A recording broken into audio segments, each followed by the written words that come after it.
Jésus-Christ est le même hier, aujourd'hui et éternellement. Hébreux 13, 8. Jésus-Christ est le même, il n'a point changé. Même si les hommes changent beaucoup, Jésus-Christ ne change pas. Il reste le même, aujourd'hui et pour toujours. Jésus-Christ ne change pas. Il est toujours le même. Contrairement aux hommes qui changent, plus les années passent.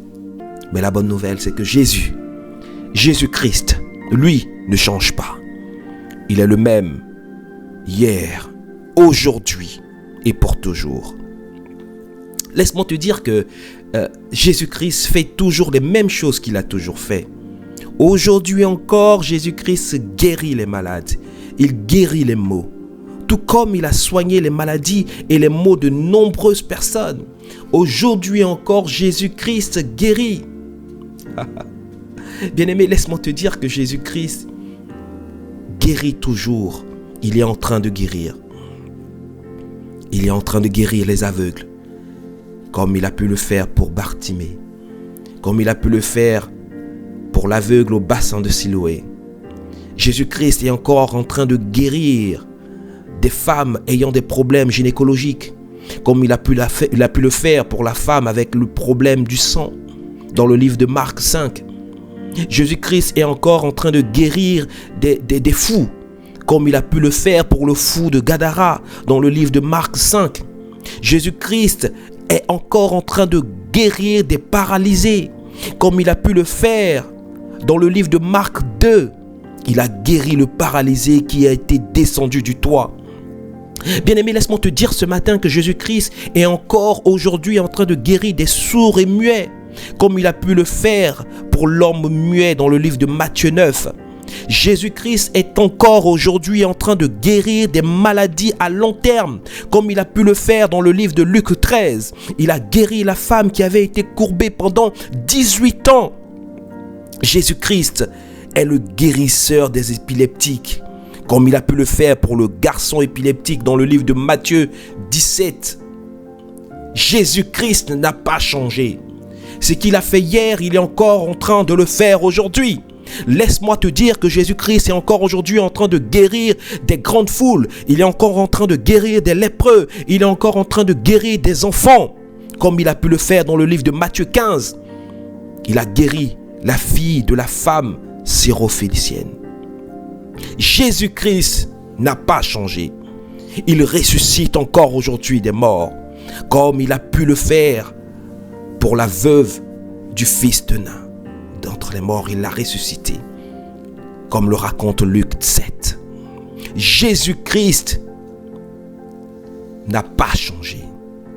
Il est le même hier, aujourd'hui et éternellement. Ce qu'il a dit hier, il le dit encore aujourd'hui. Hier, il a dit qu'il est le chemin, la vérité et la vie. Comme le relate Jean 14, 6. Jésus-Christ est toujours le chemin, la vérité et la vie. Il a dit qu'il est la porte. Il a dit qu'il est la résurrection et la vie. Jésus-Christ le dit encore aujourd'hui. Et il a dit, je suis le bon berger. Jésus-Christ n'a pas changé. Le sang de Jésus est toujours le même. Le sang de Jésus qui a coulé à la croix de Golgotha est toujours le même. Il n'a pas changé. Le sang de Jésus n'a pas perdu son pouvoir. Le sang de Jésus n'est pas comme le sang des taureaux, n'est pas comme le sang des chèvres. Il reste le même. Il a le pouvoir de sauver et de laver les péchés. Le sang de Jésus n'a pas changé.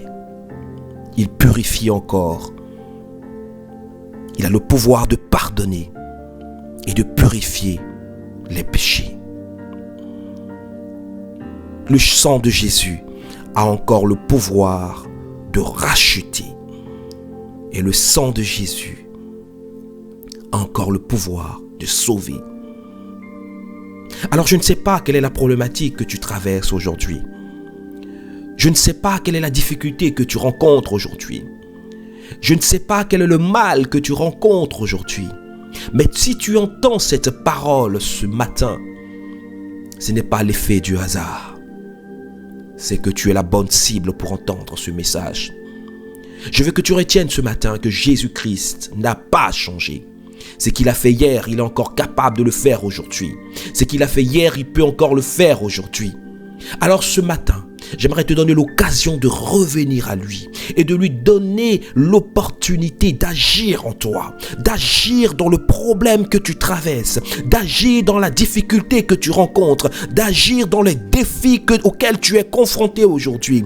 J'aimerais te donner l'occasion de revenir à Jésus-Christ, de revenir à Dieu par Jésus-Christ.